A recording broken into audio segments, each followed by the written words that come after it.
আমার হাজবেন্ডকে ফিরাই দিতে পারবে না, কিন্তু আমার মেয়ের পথ চলা, আমাদের পথ চলা তো সহজ করতে পারে।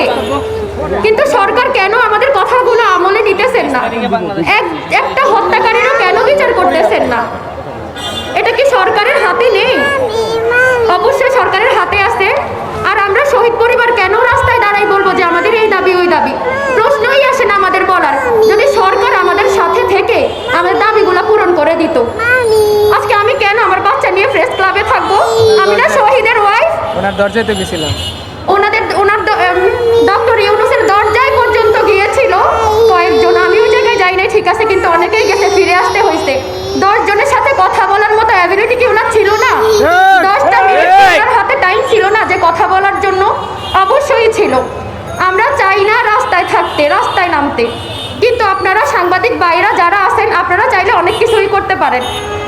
আপনাদের কাছে বিনীত অনুরোধ, আপনারা একটু এই কথাগুলো উনি পর্যন্ত বারবার করে পৌঁছাবেন, যতদিন না উনি শুনে।